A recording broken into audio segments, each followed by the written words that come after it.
ഇത്രയൊക്കെ പഠിച്ചിട്ടും തൻ്റെ അക്കൗണ്ടിൽ നിന്ന് 40,000 പോയല്ലോ. ഇതാണ് എൻ്റെ ഒരു കൂട്ടുകാരനായിട്ടുള്ള ഒരാളോട് ഞങ്ങളുടെ SI പറഞ്ഞത്. സംഭവം എന്താണെന്ന് വെച്ചാൽ അദ്ദേഹത്തിൻ്റെ മൊബൈലിലേക്ക് വന്നൊരു ബാങ്കിങ് OTP ഉത്തർപ്രദേശിൽ എവിടെയോ ഉള്ള ഒരാൾക്ക് ചുമ്മാ ഫോർവേഡ് ചെയ്ത് കൊടുത്തു. 10 മിനിറ്റ് കഴിഞ്ഞില്ല, അക്കൗണ്ടിൽ നിന്ന് 40,000 രൂപ പോയി കിട്ടി. ഇതിൻ്റെ കംപ്ലയിൻറ്റ് ചെയ്യാനായിട്ട് പോയപ്പോഴാണ് SI ഇത് പറഞ്ഞത്. അതായത് വളരെയധികം വിദ്യാഭ്യാസമുള്ളതും അല്ലെങ്കിൽ വലിയ ജോലിയുള്ളതായിട്ടുള്ള ആൾക്കാർക്ക് പോലും ബാങ്കിങ് തട്ടിപ്പിന് ഇരയാവേണ്ടി വരാറുണ്ട്. അതിൽ നിന്ന് രക്ഷപ്പെടാനുള്ള 33 ടിപ്പുകളും അതിനൂതനമായിട്ടുള്ള 5 ടിപ്പുകളുമാണ് ഇന്ന് ഈ വീഡിയോയിലൂടെ നിങ്ങൾക്ക് തരാനായിട്ട് പോകുന്നത്. RupeeMonkന്റെ പുതിയ വീഡിയോയിലേക്ക് സ്വാഗതം.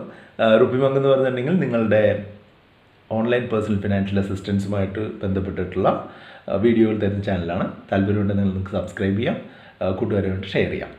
അപ്പോൾ കാര്യത്തിലേക്ക് കിടക്കാം. നിങ്ങൾ ഒന്നാമതായിട്ട് ചെയ്യേണ്ട കാര്യം, ഈ എൻ്റെ സുഹൃത്തിന് പറ്റിയിട്ടുള്ള കാര്യം നിങ്ങൾ ഒരിക്കലും ചെയ്യരുത്. അതായത് ബാങ്കിൽ നിന്ന് മൊബൈലിലേക്ക് വന്നിട്ടുള്ള OTP ഒരിക്കലും മറ്റൊരാൾക്ക് ഷെയർ ചെയ്യരുത്. OTP മാത്രമല്ല, കാർഡ് നമ്പർ, CVV, നമ്മളുടെ കാർഡിൻ്റെ എക്സ്പയറി ഡേറ്റ്, അല്ലെങ്കിൽ കാർഡ് ഹോൾഡറുടെ പേര്, അതൊന്നും ഒരിക്കലും നമ്മൾ ഒരാൾക്കും കൈമാറരുത്. അതാണ് ഏറ്റവും പ്രധാനപ്പെട്ട കാര്യം.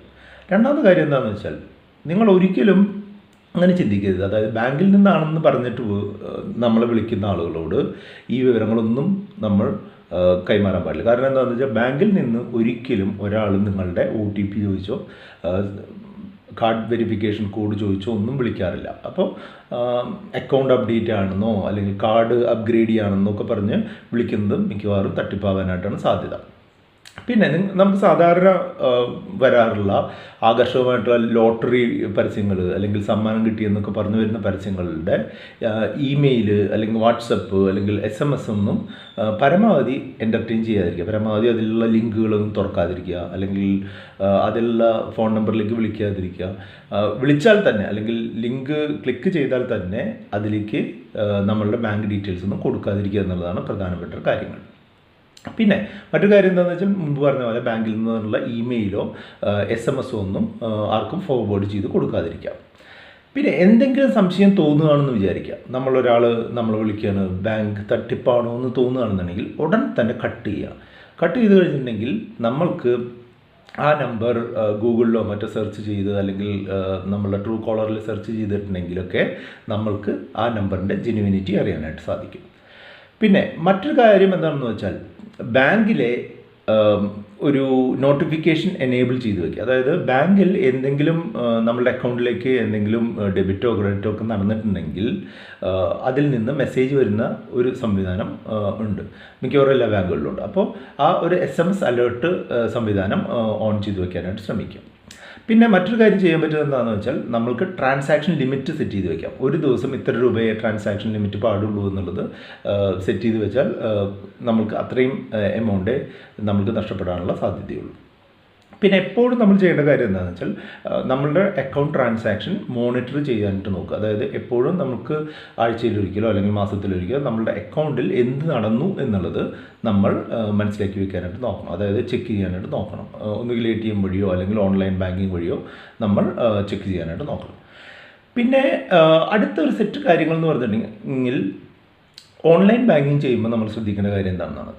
ഓൺലൈൻ ബാങ്കിങ് ചെയ്യുമ്പോൾ ശ്രദ്ധിക്കേണ്ടത് എന്താണെന്ന് വെച്ചാൽ, നമ്മൾ ബാങ്കിൻ്റെ URL, ഇപ്പോൾ ഒരു എക്സാമ്പിളായിട്ട് പറയുകയാണെങ്കിൽ ICICI ബാങ്ക് ആണെന്നുണ്ടെങ്കിൽ ICICIbank.com എന്നുള്ളത് ടൈപ്പ് ചെയ്ത് തന്നെ നമ്മൾ കയറാനായിട്ട് ശ്രദ്ധിക്കുക. അതായത് ഇപ്പോൾ നമ്മളുടെ ബ്രൗസറിൽ ടൈപ്പ് ചെയ്യുമ്പോൾ അത് ഓട്ടോ സജസ്റ്റ് ചെയ്യാറുണ്ട്. അതൊഴിവാക്കി നമ്മൾ ടൈപ്പ് ചെയ്ത് തന്നെ കയറാനായിട്ട് ശ്രമിക്കുക. പിന്നെ നമ്മളുടെ ബാങ്കിൻ്റെ URLന് മുന്നിൽ, ബാങ്കിൻ്റെ പേരിന് മുന്നിൽ HTTPS എന്നുണ്ടാവണം.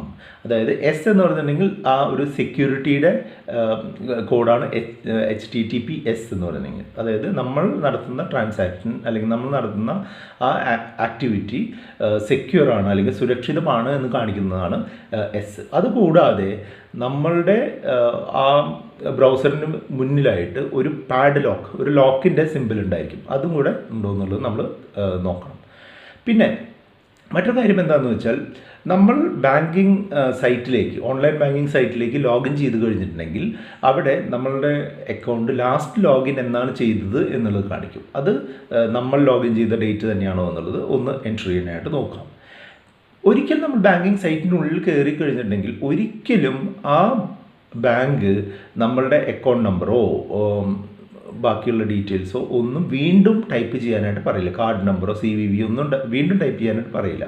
അതുകൊണ്ട് അങ്ങനെ എന്തെങ്കിലും ഫോമുകൾ വരികയാണെന്നുണ്ടെങ്കിൽ അത് നിങ്ങൾ സൂക്ഷിച്ച് മാത്രം കൈകാര്യം ചെയ്യാം. പിന്നെ ഏറ്റവും പ്രധാനപ്പെട്ട കാര്യം എന്താണെന്ന് വെച്ചാൽ നമ്മളുടെ ട്രാൻസാക്ഷൻ ആക്ടിവിറ്റി കഴിഞ്ഞ് കഴിഞ്ഞാൽ, നമ്മൾ ഉപയോഗിച്ച് കഴിഞ്ഞ് കഴിഞ്ഞാൽ ലോഗ് ഔട്ട് ബട്ടൺ ഞെക്കിയിട്ട് വേണം നമ്മൾ പുറത്തേക്ക് വരാനായിട്ട്.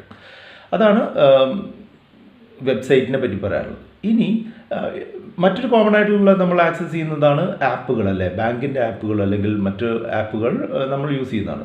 അപ്പോൾ ഈ ആപ്പുകൾ എല്ലാം ഇപ്പോൾ PayTM ആയാലും ICICI ബാങ്കിൻ്റെ ആയാലും HDFC ബാങ്കിൻ്റെ ആയാലും ആപ്പുകൾ, മൊബൈൽ ആപ്പുകൾ നമ്മൾ ഡൗൺലോഡ് ചെയ്യേണ്ടത് ആപ്പിൾ ഫോണിലാണെന്നുണ്ടെങ്കിൽ iTunesൽ നിന്നും, ആൻഡ്രോയിഡ് ഫോണാണെന്നുണ്ടെങ്കിൽ ആപ്പ് സ്റ്റോറിൽ നിന്നും മാത്രമേ ഡൗൺലോഡ് ചെയ്യാൻ പാടുള്ളൂ. മറ്റുള്ള ഇമെയിലിലോ അല്ലെങ്കിൽ വാട്സപ്പിലോ വരുന്ന ലിങ്കുകൾ ക്ലിക്ക് ചെയ്തിട്ട് നമ്മൾ ബാങ്കിൻ്റെയോ അല്ലെങ്കിൽ പേയ്മെൻറ്റ് റിലേറ്റഡ് ആയിട്ടുള്ള ആപ്പുകളോ ഡൗൺലോഡ് ചെയ്യാതിരിക്കാൻ ശ്രദ്ധിക്കുക. ഈ ആപ്പുകളിലും ഓട്ടോ ലോഗിൻ ഡിസേബിൾ ചെയ്ത് വെക്കാനായിട്ട് ശ്രദ്ധിക്കണം.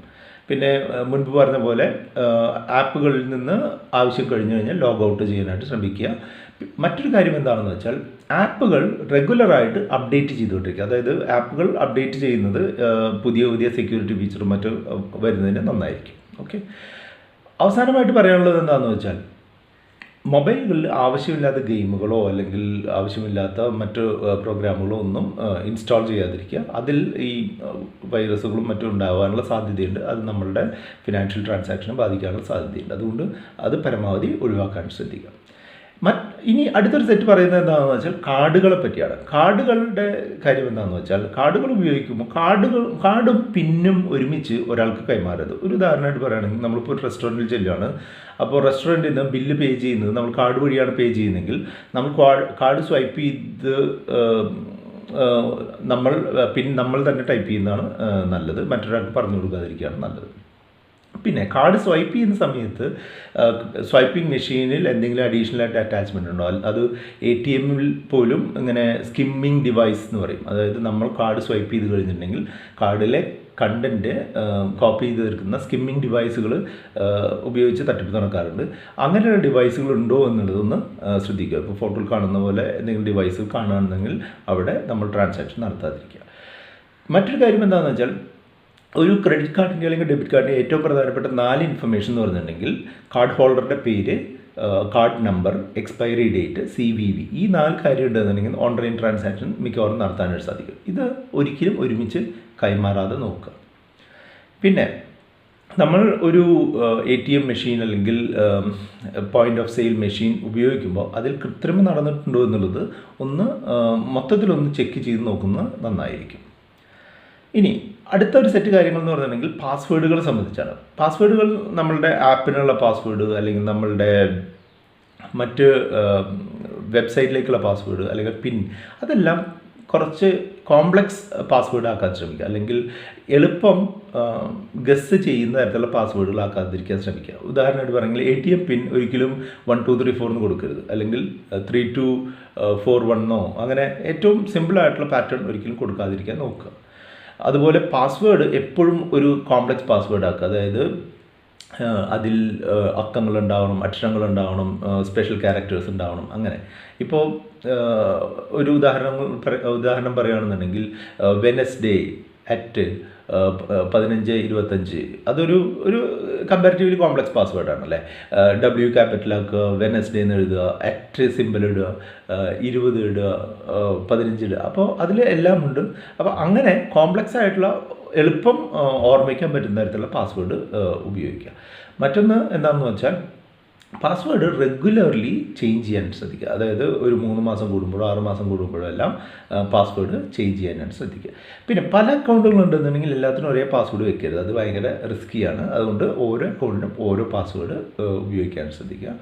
ഈ പാസ്വേഡുകൾ ഒരിക്കലും എഴുതി വയ്ക്കുകയോ അല്ലെങ്കിൽ മൊബൈൽ സ്റ്റോർ ചെയ്യുകയോ ചെയ്യരുത്. പരമാവധി നിങ്ങൾ മെമ്മറിയിൽ സൂക്ഷിക്കാനായിട്ട് ശ്രദ്ധിക്കുക. അതാണ് പാസ്വേഡുകളെ പറ്റി പറയാനായിട്ടുള്ള കാര്യം.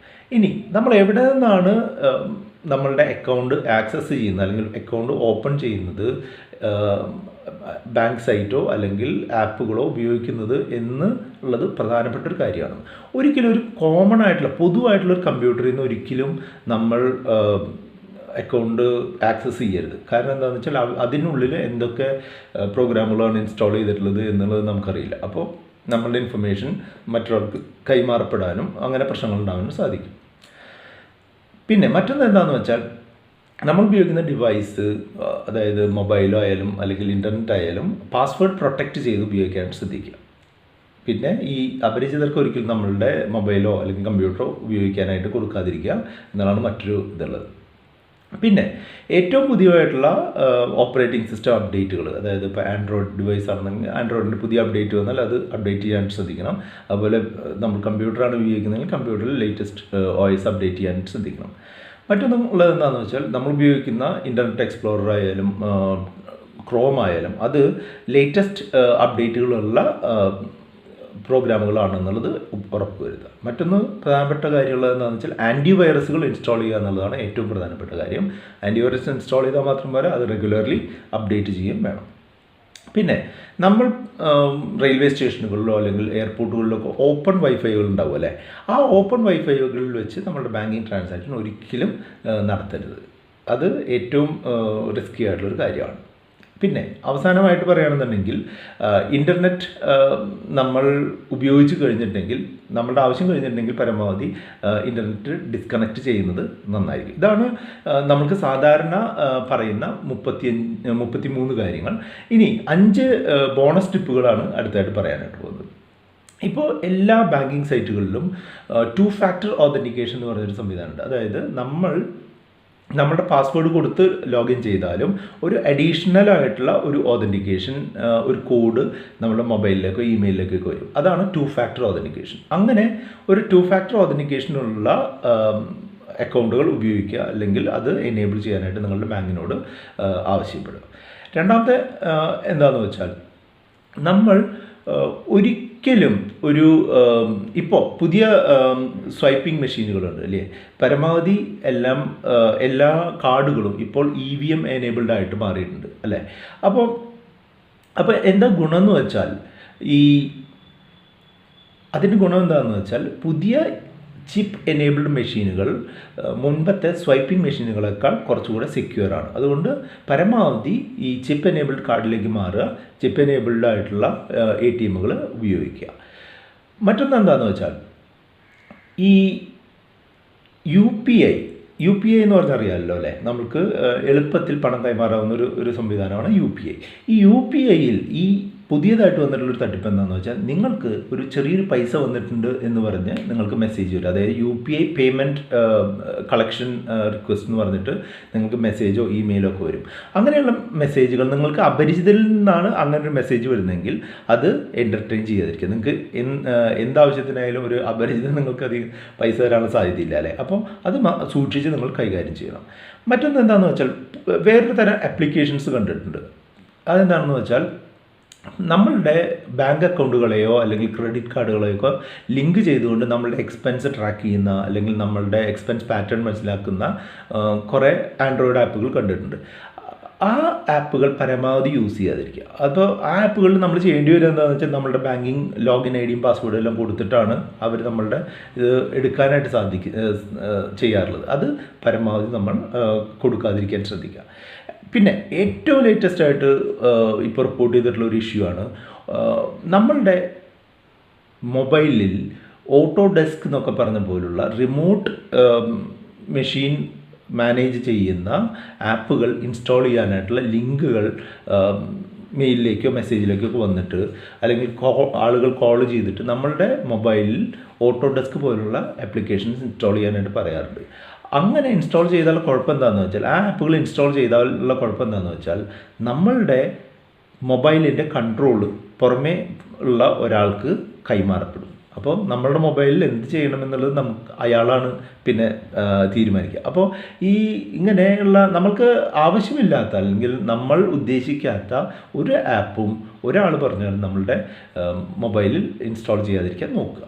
അപ്പോൾ ഇത്രയാണ് 5 ബോണസ് ടിപ്പുകൾ. അപ്പോൾ ഇതിൽ എന്തെങ്കിലും സംശയം ഉണ്ടെന്നുണ്ടെങ്കിൽ നിങ്ങൾക്ക് ഇതിന് കമൻറ്റ് ചെയ്യാം, അല്ലെങ്കിൽ RupeeMonk ചാനലിൽ ടൈപ്പ് ചെയ്യാം.